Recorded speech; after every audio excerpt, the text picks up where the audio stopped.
கர்த்தருக்கு ஸ்தோத்திரம்.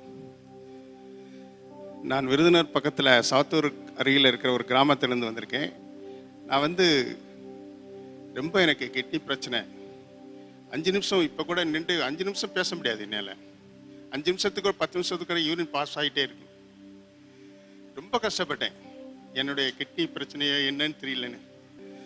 பஸ்ஸில் போனாலும் யூரின் வந்துடும். நான் கண்டக்டர் சொல்லுவேன், ஐயா கொஞ்சம் இறக்கி விட்டுருங்க, யூரின் பாஸ் பண்ணேன். அவர் கடைசியில் என்ன பண்ண, நீ எப்படி போன்னு சொல்லி இறக்கி விட்டே போடுவாங்க.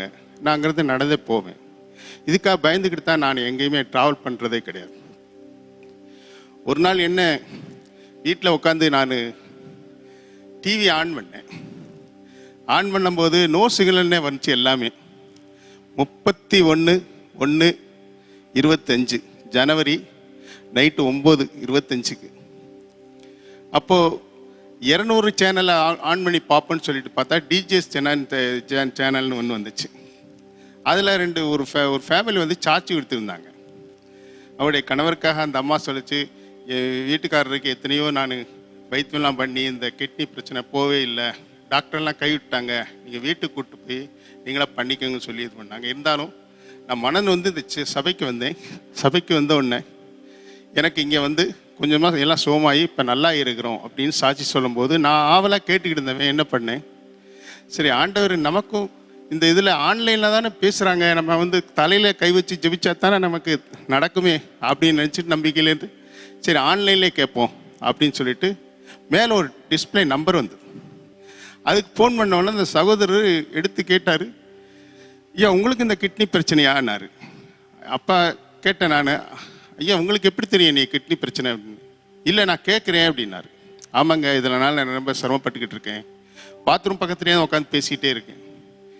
இன்னையிலேருந்து கர்த்தர் உங்களுக்கு புது கிட்னி அங்கேருந்து அனுப்பி வைக்கிறாரு, நீங்கள் சுகமாயிட்டீங்க அப்படின்னாரு. எனக்கு ஆச்சரியமாக போச்சு, என்னடா மந்திரவாதி சொல்கிற மாதிரி சொல்கிறாரே அப்படின்னு சொல்லிட்டு சரின்னு சொல்லிட்டு நான், ஐயா ஜெபம் பண்ணுங்க அப்படின்னாரு. அப்போ நான் பொருத்தனை பண்ணேன், எனக்கு இப்போ சுகமாயிடுச்சுன்னா ஆண்டவரே இந்த சபை எங்கே இருந்தாலும் மதுரையில் தேடி பிடிச்சி நான் சாட்சி சொல்வேன் அப்படின்னு ஒரு பொருத்தனை பண்ணேன். அதை மாதிரி நான் அவர் ஜெபம் பண்ண உடனே ஒரு 10 நிமிஷம் 2 டைம் தான் யூரின் போச்சு. 3 டைம் யூரினே போகல. காலையில் 4 மணிக்கு தான் யூரின் போச்சு. எனக்கு ஆச்சரியமாக இருந்தது. ஆனால் ஒரு சாதாரண டிஜிஎஸ் சேனலில் டிடி சேனலில் ஒரு ஆன்லைனில் எனக்கு சோமாக இருக்குதுன்னு சொன்னால் இந்த சேனல் ரொம்ப வல்லமுள்ள சேனல் நினச்சிக்கிட்டு அங்கே ஊர்லாம் சொல்லியிருக்கேன். எல்லாம் அதை பார்க்க ஆரம்பிச்சிட்டாங்க இப்போ ஊரில். அதனால் இந்த சேனலுக்கு ரொம்ப நன்றி சொல்கிறேன். ரெண்டாவது போன கடந்த மண்டேயில் நான் இங்கே வந்திருந்தேன் சாட்சி சொல்லிட்டு. அப்போ சபையில் 2-3 பேர் தான் இருந்தாங்க, ஒரு சகோதரி 2 பேர் சகோதரர். அப்போ அவங்ககிட்ட சொன்னேன், இந்த மாதிரி நான் சாட்சி சொல்லணும் அப்படின்னு சொல்லிட்டு. அவங்க சொன்னாங்க, நீங்கள் அடுத்த இந்த ஞாயிற்றுக்கிழமை வர முடியுமா? நாங்கள் வர்றேன் அப்படின்னு சொன்னேன். உடனே இங்கே பார்த்துட்டு இவங்ககிட்ட பேசிட்டு எல்லாம் போட்டு போன பிறகு இன்னொரு 2 அற்புதம் நடந்தது. இது டாக்டராலேயே செய்ய முடியாத அற்புதம். கண்டிப்பாக சொல்லுவேன், தேவனால தான் கூடும், டாக்டராலே முடியவே முடியாது. சத்தியமணி சொல்வேன். நான் தாகமே எடுக்காது, தண்ணி தாகமே எடுக்காது, எனக்கு பசியே எடுக்காது. வேணிங்கிறதுக்கே சாப்பிடுவேன், ஐயோ உடம்பு இதாகிடுமேனு. தண்ணி வேணிங்கிறதுக்கு குடிப்பேன், ஏன்னா உடம்புல உள்ள நீர் சத்து குறைஞ்சிருமே அப்படின்ட்டு. அப்போது இங்கே போயிட்டு ஜெபம்ட்டு வெளியே போகிறேன். தண்ணி எப்படி தாகம் எடுக்குது, பசி எடுக்குது. எங்கடா ஒரு ஹோட்டல் இருக்கும், அங்கே போய் சாப்பிட்லாம். 3 டம்ளர் தண்ணி 4 டம்ளர் தண்ணி குடித்தா அந்த ஹோட்டல்கார் கேட்குறாரு, என்னங்க நீங்கள் தண்ணி குடிக்காமல் இருந்தீங்களான்னு. இல்லைங்க, நீங்கள் ஒரு பாட்டில்னாலும் கொடுங்க, காசு தரேன், எனக்கு தண்ணி கொடுங்க அப்படின்னு. அப்போ 1 லிட்டர் 2 லிட்டர் தண்ணியை குடிச்சிட்டு அவனுக்குள்ளேயே சாப்பிட்டுட்டு கிளம்புறேன். மறுபடியும் எனக்கு ரொம்ப இதாகும். அப்போ தான் எனக்கு நினச்சேன், அதிசயங்களும் அற்புதங்களும் இந்த சபைக்கு வந்தவுடனே தான் எனக்கு தெரிஞ்சது. இதுக்கு முன்னால் நான் எத்தனை ஆராதனை பண்ணியிருக்கேன். ஆண்டவர் சொன்னார், இதெல்லாம் விட்டுரு, உனக்கு தேவை. பைபிளில் ஒரு இதில் தேடி பார்த்தேன், திறந்த உடனே வந்துச்சு ஒரு வசனம், குறி சொல்லுவவர்களும் விக்கிராதனை பண்ணுபவர்களும் ஆஞ்சனை பார்ப்பவர்களும் அருவருப்பானவர்கள் சொல்லிட்டு ஒரு இது வந்துச்சு. அதோடு நான் அதை விட்டுட்டேன். ஏன்னா எத்தனை வருமானம் வந்தாலும் பரவாயில்ல அப்படின்ட்டு. என்னுடைய வாழ்க்கையில் அத்தனை இழந்துட்டேன். என் மனைவி முதற்கொண்டு என்னுடைய சொத்து சுகம் எல்லாமே இழந்து நிர்கதியாக இருக்கும்போது ஆண்டவர் சொன்னார், நான் முன்னால் போவேன், நீ பின்னால் வா. இதுக்கு முன்னால் நீ போயிட்டு இருந்தா நான் பின்னால் நீ எனக்கு மதிக்காமல் எல்லாத்தையும் செஞ்சேன். இப்போ நான் முன்னால் போகிறேன், பின்னால் வரேன். ஆண்டோடைய நாமத்தினால இப்போ அவர் முன்னால் போகிறதுனால நான் பின்னால் போயிட்டு இருக்கேன். எனக்கு எந்த தொந்தரவும் இல்லை, எந்த தடையும் இல்லை, எல்லாமே நீக்கி போட்டு நல்லா இருக்குது. பொருளாதாரத்தில் உயர்வு, எல்லாத்துலேயும் உயர்வு, மன நிம்மதி. இங்கே வந்தவுடனே இந்த சபை வந்து தாய் சபை மாதிரி நினைக்கிறேன். என்னால் முடிஞ்ச அளவு நான் எவ்ரி சண்டே இங்கே வருவேன். எனக்கு எவ்வளோ சொல்லிட்டாலும் பரவாயில்ல, என் உடம்பு என்னட்டாலும் பரவாயில்ல, ஆனால் கர்த்தர் பார்த்துக்கொள்வார். ஆன்லைனில் இப்படி ஒரு அதிசயம் நடக்குதா? அது இந்த சபையில் நடந்திருக்கா? இந்த சபை எங்கேயோ ஒரு மூலையில் இருக்குது, இன்னைக்கு தான் நான் பார்த்துருக்கேன். எங்கேயோ ஒரு மூலையில் இருக்குது, இந்த சபையில் இப்படி ஒரு அதிசயம் நடக்குதா அப்படின்னு சொல்லிட்டு என் ஊர்க்காரங்களாம் கேட்டால் சொல்லுவேன். நான் கண்டிப்பாக சொல்லுவேன் அவங்ககிட்ட, இந்த மாதிரி இந்த சபைக்கு முடிஞ்ச அளவு வந்தால் வாங்க, இல்லை நானாலும் அவங்கள வேன் பிடிச்சலாம் கூட்டணும்னு சொல்லிட்டு ஒரு இதில் நிறைய பேர் கஷ்டப்படுறாங்க. அதனால் ஆண்டவர் இன்னும் மேலும் எனக்கு உயர் கொடுப்பார், என்னை கைவிட மாட்டார். இப்போ ஆண்டவர் சொன்ன, ஆண்டவரே எனக்கு 70 வயசு ஆச்சுன்னு, உனக்கு 30 வயசு குறைச்சிட்டான்டா, நீ ஏன் பயப்படுற அப்படிங்கிற பாருங்க ஆண்டவர். ஆனால் அப்போ எனக்கு சந்தோஷம் போச்சு.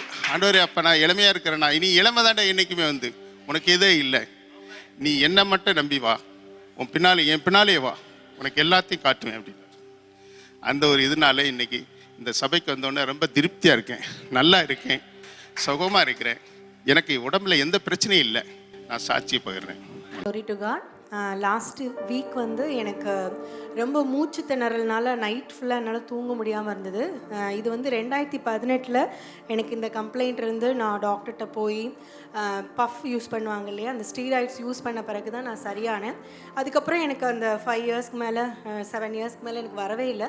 ஆனால் லாஸ்ட் வீக் எனக்கு அந்த மாதிரி ப்ராப்ளம் வந்தோடனே 1 வீக்காக நான் ப்ரேயர் பண்ணிட்டு தூங்குவேன். ஆனால் என்னால் தூங்கவே முடியாது. ஒரு 4 o'clock மேலே தான் நான் தூங்கவே ஆரம்பிச்சிட்டு இருந்தேன். இந்த மாதிரி தான் எனக்கு ரொம்ப கஷ்டமாக இருந்தது. நான் 1 hour 2 hours தான் தூங்கிட்டு இருந்தேன். சாட்டர்டே லாஸ்ட் வீக்குக்கு அதுக்கு முந்தின சாட்டர்டே வந்து ரொம்ப கஷ்டத்தோடு தான் வீட்டுக்கு போயிட்டு பேஷண்ட்ஸ்லாம் முடிச்சுட்டு வீட்டுக்கு போய் உட்காந்துட்டு ரிலாக்ஸ்டாக ஆண்டவரே இன்றைக்கி நைட்டும் நான் என்னால் தூங்க முடியாதா அப்படின்ட்டு அந்த வருத்தத்தோடைய நான் வந்து டிஜே சேனலை நான் ஓப்பன் பண்ணிவிட்டு சாயல் அப்படின்ற மெசேஜ் அதில் போடப்பட்டிருந்தது. அந்த மெசேஜை நான் கேட்டுட்டு இருந்தேன். அப்போ ஆவிக்குரிய தகப்பன் சொன்னாங்க, ரோமர் 6:5 சொல்லப்பட்டதுபடி மரண சாயலில் நீங்கள் இணைந்திருப்பீர்களானால் உயிர்த்தெழுந்தலின் சாயலிலும் இணைக்கப்பட்டிருப்பீர்கள் அப்படின்னு. அப்போ நான் சொன்னேன், காட் எனக்குள்ளே நீங்கள் உங்களுடைய மரண சாயல் இருக்குன்னா நான் அந்த உயிர்த்தெழுதலின் சாயலை நான் ஃபீல் பண்ணணும் அப்படின்னு சொல்லிட்டு நான் கன்ஃபஸ் பண்ணிகிட்டே இருந்தேன். திடீர்னு பாஸ்டரே அந்த மெசேஜ்லேயே வந்து ப்ரேயர் பண்ண ஆரம்பித்தாங்க. இப்போ உடனே உங்களோட வியாதி இருக்கிற இடத்துல கைகளை வைங்க, இப்பொழுது நீங்கள் விடுதலை ஆவீங்க அப்படின்ட்டு. நான் வச்சு ப்ரேயர் பண்ணிட்டு நான் ரிலாக்ஸ்டதுக்கப்புறம் விட்டுட்டேன். அந்த மெசேஜ் முடிஞ்சுது. அன்றைக்கி நைட்டு நான் தூங்கும்போது தான் ரியலைஸ் பண்ணுறேன் நான் வந்து ஹீல் ஆகிட்டேன். ரொம்ப எனக்கு ஹாப்பி. நான் நல்லா தூங்கினேன். லாஸ்ட் வீக் ஃபுல்லாக நான் ரொம்ப நல்லா தூங்கினேன். ஆக்சுவலி எனக்கு அந்த ப்ராப்ளத்துக்கு நான் கண்டிப்பாக அந்த போய் மெடிசன் எடுத்தால் தான் ரெக்கவர் ஆகணும். ஆனால் கர்த்தருடைய வார்த்தை ஊழியக்காரன் மூலமாய் கொடுக்கப்பட்டு அவர் ஜெபித்த அந்த ஜெபத்தின் மூலமாக நான் விடுதலையானேன். அதற்காக அப்பாவுக்கு நான் நன்றி சொல்கிறேன். அந்த மெசேஜ்லேயே நான் இன்னொன்று என்ன கேட்டேன்னா, மரண சாயலில் நினைக்கப்பட்ட நான் வந்து உயிர்த்தெழுதலின் சாயலில் நான் இணைக்கப்பட்டிருக்கிறேன். அப்போது எனக்கு வந்து மணி மிராக்கள் நடக்கணும்னு தான் நான் உண்மையாக ஹார்ட்டடாக நான் ப்ரேயர் பண்ணது. அப்போ நான் காட் கிட்ட கேட்டேன், காட் நீங்கள் எனக்கு வந்து சரீர சுகத்தை நீங்கள் கொடுத்துட்றீங்க, எனக்கு ஃபினான்ஷியல் பிளெஸிங்ஸ் வேணும்ல, எனக்கு நான் அதை ஒன்றும் நான் பார்க்கலையே அப்படின்னு சொல்லிட்டே வந்தேன். இங்கே வந்தோடனே ஊழியக்கார தந்தையின் மூலமாக பாடப்பட்டது, வாதிப்பின் சத்தம் கேட்ட உன் எல்லை எல்லாமே வர்த்திப்பின் பாடல் சத்தம் கேட்குமே அப்படின்ற வேர்டு எனக்கு உள்ளே வந்தோடனே இனி அடுத்த சாட்சி வந்து மணி மிராக்கிள் சாட்சி தான் அப்படின்னு சொல்லிட்டு எனக்கு காட் கன்ஃபார்ம் பண்ணாங்க. அதுக்காக அப்பாவுக்கு நான் நன்றி சொல்கிறேன். இயேசு கிறிஸ்துவ நாமத்தினாலே வாழ்த்துக்கள். இந்த நாளில் மத்தியிலே தீபாஸ்ரீ அவங்களும் அவங்க அம்மா வந்திருக்கிறாங்க. தேவன் தான் அன்பு மகளுக்கு செய்த ஒரு பெரிய ஒரு அற்புதத்தை குறித்து அவங்க சாட்சியாக சொல்ல போகிறாங்க. அவங்களோட ஃபேஷியல் பேரலைசிங் முகவாதம் அதில் வந்து அவங்க பாதிக்கப்பட்டிருந்தாங்க. பல மாதங்களாக எவ்வளோ மருத்துவத்தில் போய் சுகமாகலை. கர்த்தர் அவங்களுக்கு எப்படி சுகத்தை கொடுத்தார் என்பதை அவங்க சொல்லுவாங்க. அவங்களும் உங்கள் அம்மாவை இணைந்து நீங்கள் கேளுங்கள். ஒருவேளை இதே போன்ற பிரச்சனை நீங்கள் இருப்பீர்கள் என்றால் உங்கள் வாழ்க்கையில் அந்த பிரச்சனைக்கான அற்புதத்தை கர்த்தர் உங்களுக்காக இந்த சாட்சி நேரத்தில் கட்டவிழ்ப்பார். சகோதரி சொல்கிற சாட்சியை கேட்போம். என் பேர் தீபாஸ்ரீ. எனக்கு 3 years பேக் வந்து ஃபேஷியல் பேரலைஸ்னு ஒரு டிசீஸ் வந்துச்சு. எப்படி வந்துச்சுன்னா மழையில் நனைஞ்சதுனால வந்துச்சு. அது நோய் எதிர்ப்பு சக்தி இல்லாதவங்களுக்கு ஒரு 30 ஏஜுக்கு மேலே 40 வயசுக்கு மேலே அவங்களுக்கு தான் வரும்னு சொன்னாங்க. எனக்கு அப்போ 19 வயசு தான் ஆச்சு. பார்த்தோன்னே டாக்டர்ஸ் எல்லாருமே ஷாக் தான். இந்த வயசில் ஒரு பொண்ணுக்கு இப்படிலாம் வரக்கூடாது அப்படின்னு சொல்லிட்டு ட்ரீட்மெண்ட் டெய்லி பண்ணணும் அப்படின்னு சொல்லிட்டு பண்ணிக்கிட்டே இருந்தாங்க. எப்படின்னா கூல்ட்ரிங்க்ஸ் குடிக்கக்கூடாது, மழையில் நனையக்கூடாது, காற்றே உடம்புல படக்கூடாது, குளிர் காற்றுலாம் படக்கூடாது அப்படின்னு சொன்னாங்க. இந்த சைடே ஒர்க் ஆகாது, நரம்பு வந்து வேலை செய்யாது, கண்ணு 3 நாள் திறந்தே இருக்கும், வாய் பேச முடியாது, இந்த சைடு மட்டும்தான் பல்லு தெரியும், இந்த சைடு பல்லு தெரியாது, காது சரியாக கேட்காது, பேசும்போது சரியாக பேச முடியாது. 4 மாதமாக அந்த டிசீஸ் இருந்துச்சு. ரொம்ப கஷ்டப்பட்டேன். வீட்டில் கதவை சாத்தியே இருக்கும், எக்ஸசைஸ் பண்ணிக்கிட்டே இருக்கணும், புருவத்தை தூக்கிட்டு அந்த மாதிரி நிறையா பண்ணி ரொம்ப அழுதுகிட்டே இருப்பேன். எனக்கே இந்த மாதிரிலாம் ஆச்சு அப்படி ரொம்ப கஷ்டப்பட்டு அழுதுகிட்டே இருப்பேன். நாங்கள் ஹிந்து தான். அப்போ ட்ரீட்மெண்ட் பண்ணுறதுக்கு காசு இல்லைன்னு சொல்லிட்டு ட்ரீட்மெண்ட் விட்டுறலாம் அப்படின்னு அப்பா சொல்லிட்டாங்க. 4 மாதமாக போயிட்டு திடீர்னு விட்டோம்னா ஒரு நாள் விட்டாலும் எனக்கு ரொம்ப ப்ராப்ளம் ஆயிரும் சொன்னாங்க. என்ன பண்ணாலும் தெரியாமல் விட்டுட்டு வந்துட்டோம். நான் அன்றைக்கி நைட் என்ன பண்ணால் சூசைட் பண்ணல, என்னால் இருக்க முடியாது, இதோட வாழ முடியும்னு சொல்லிட்டு சூசைட் பண்ணலாம் அப்படி தான் நான் இருந்தேன். அப்போ தான் ஜஸ்ட் நான் இது யூடியூப்பில் நான் அப்போ தான் ஃபஸ்ட் டைம் நான் பார்த்தேன். பார்க்கும்போது நல்லா இருக்குது பேசுகிறது வந்துட்டு. சரி கேட்போம் அப்படி கேட்கும்போது உன் குறைவை தேடியும் காணாதிருப்பாயின்னு ஏசப்பா வாக்கு கொடுத்தாரு. சரி கடைசி 1 மந்த்து நம்ம வந்துட்டு ப்ரேயர் பண்ணலாம், அப்படி சரியாகலட்டினா நம்ம சூசைட் பண்ணலாம் அப்படி தான் நான் ப்ரேயர் பண்ணேன். கரெக்டாக 1 மந்த் ஆச்சு. ஆன பிறகு நான் கண்ணாடி போய் பார்த்துக்கிறேன், நான் தேடுறேன், பல்லு இந்த சைடு ஃபுல்லாக எல்லா பல்லுமே எனக்கு தெரியுது, கண் எல்லாமே மூடினா மூட முடியுது, திறந்தால் திறக்க முடியுது, காது நல்லா கேட்குது, என்னால் நம்பவே முடியல. கம்ப்ளீட் ஹீலிங் எனக்கு கிடச்சிச்சு.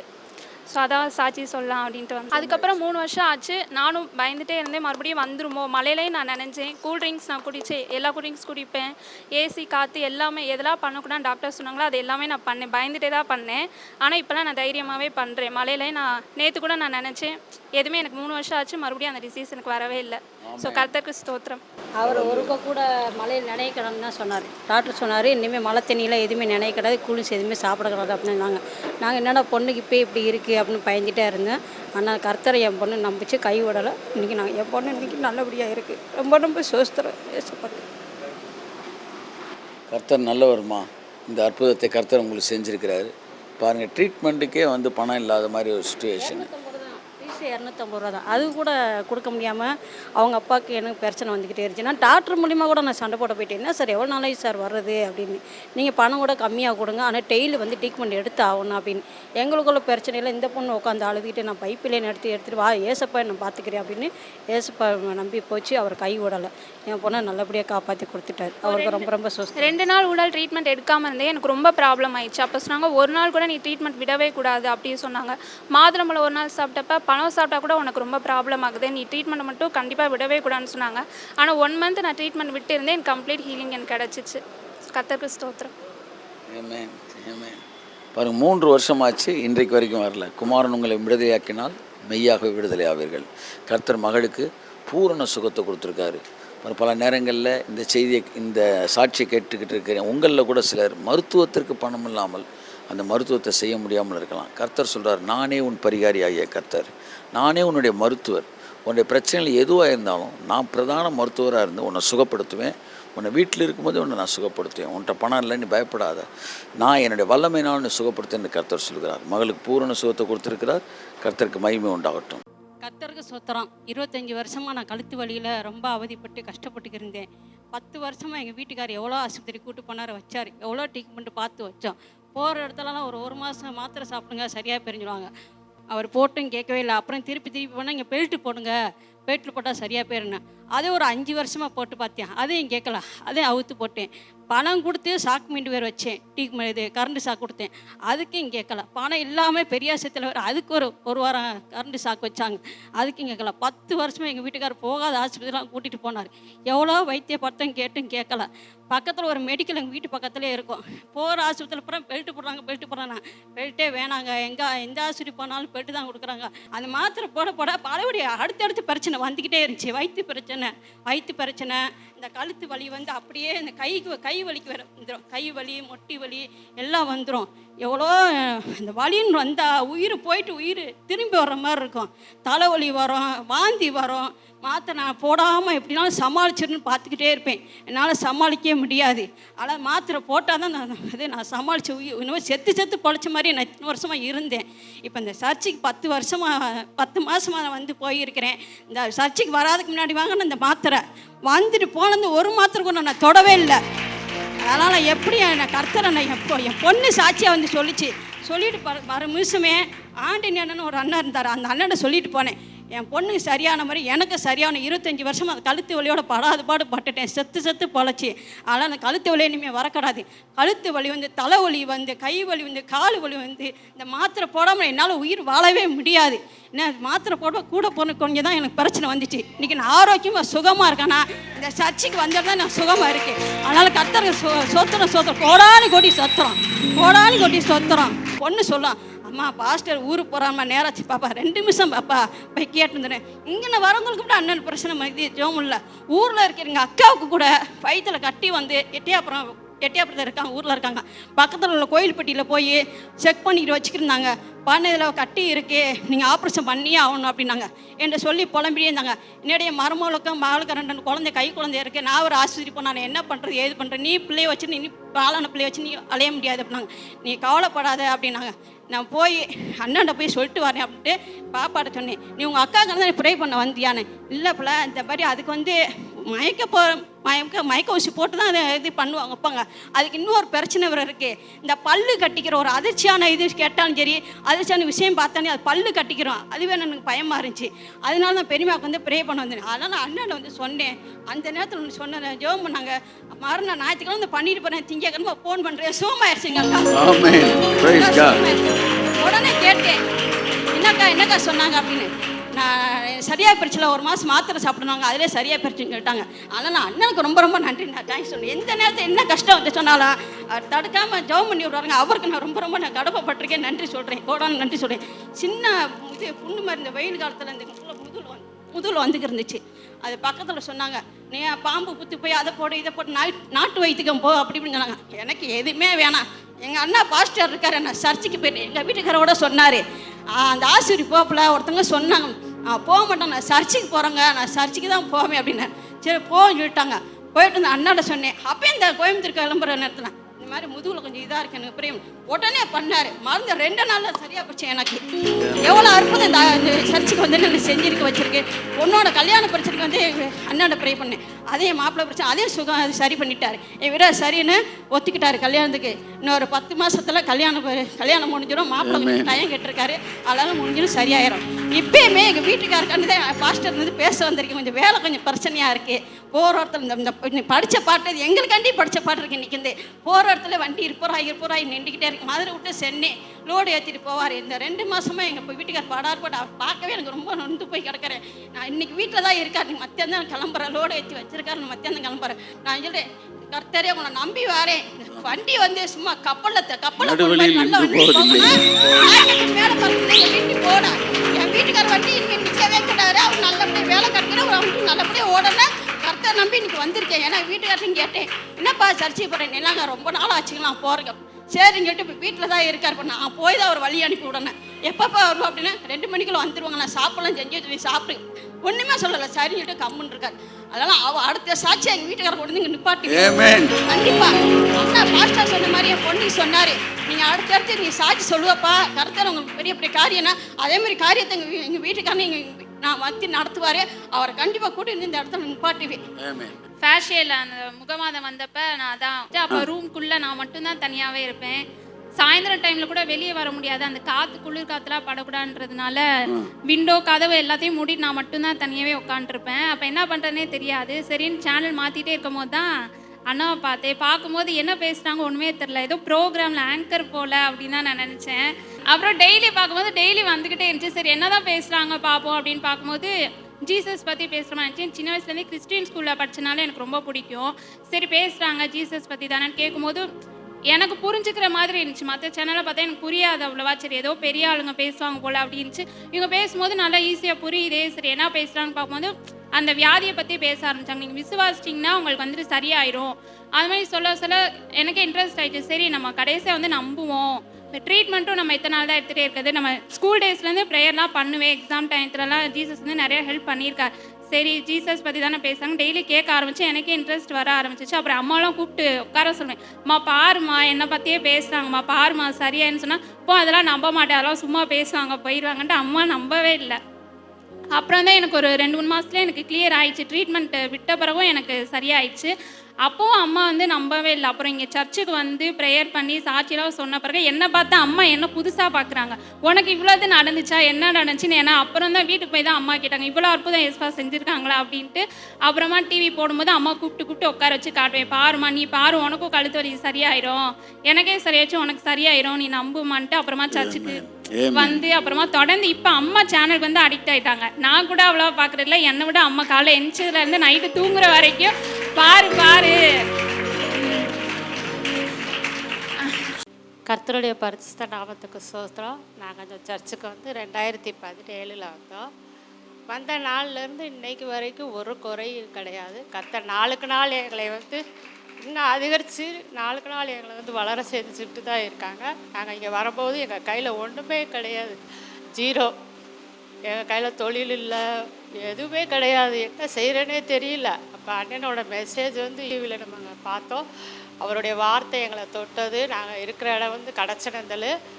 அங்கேருந்து நாங்கள் இங்கே வர்றதுக்கு எப்படி 1 மணி நேரம் ஆகும். இருந்தாலும் நாங்கள் ரிஸ்க் எடுத்துட்டோம். வந்த வாரம் வந்து இன்னொருத்தருடைய நம்பி இருந்துட்டோம். அவங்க மூலியமாக தான் எங்கள் வீட்டில் எல்லாமே நடக்கும். அவங்க கடைசியில் இறந்து போயிட்டாங்க. அப்போ நாங்கள் என்ன செய்கிறோன்னு தெரியல. அப்போ திருப்பி பார்த்தீங்கன்னா இங்கே வரும்போது வாரம் வந்து அவங்க வண்டியில் தான் வந்தோம். அடுத்த வாரம் வந்து எங்களுக்கு புது வண்டியில் வந்தோம். 2 நாளில் ஆண்டவர் புது வண்டியை கொடுத்தாரு. ஆண்டவருக்கு கிருபை. அப்புறம் 2 வீலரில் வரும்போது 2 வீலரில் வீட்டுக்கு போகும்போது ரொம்ப கஷ்டமாக இருக்கும். பாப்பா பெரிய பிள்ளை ஆகிட்டா. அப்போ ஆண்டவர் வந்து ஆட்டோ கொடுத்தாங்க. பார்த்தா திருப்பி இன்னொரு ஆட்டோ கொடுத்தாங்க. அந்த ஆட்டோ கொஞ்சம் நல்லா இல்லைன்னு சொல்லி திருப்பி ஸ்மார்ட்டான ஆட்டோ கொடுத்தாங்க. இந்த 3 வண்டி ஓட்டுற அளவுக்கு என் கணவர் தகுதியானவர் கிடையாது. ஏன்னா அவங்க வந்து பலவீனமானவங்க. அவங்களுக்கு வந்து 2 ஆப்ரேஷன் பண்ணியிருக்காங்க குடலில். அதுவும் அவங்களும் உயிரோடு இருக்கிறது வந்து கர்த்தருடைய கிருபை தான். கர்த்தருக்கு கொடான கொடி சோத்திரம். இங்கே வந்ததுலேருந்து அவங்க இத்தனை வண்டி ஓட்டுறாங்க அப்படின்னா வந்து ஆண்டவருடைய வழி நடத்தல் தான். இப்போ சமீபத்தில் பார்த்தீங்கன்னா என் வீட்டில் எல்லாமே தேவையெல்லாம் சந்தேகப்பட்டிருக்கு. வீட்டு வாடகை கொடுக்குறோம், எல்லாம் செய்கிறோம். ஆனால் ஃப்யூச்சர்னு வரும்போது கொஞ்சம் எனக்கு பயமாக இருக்கும். பிள்ளைய எப்படி கட்டி கொடுக்க போகிறோம், என்ன செய்ய போகிறோன்னே கொஞ்சம் பயமாகவே இருக்கும். அதுக்கும் ஆண்டவர் வழி செஞ்சுருக்காரு. என் கூட பிறந்தவங்க வந்து 6 பேர், நான் 4வது ஆள்.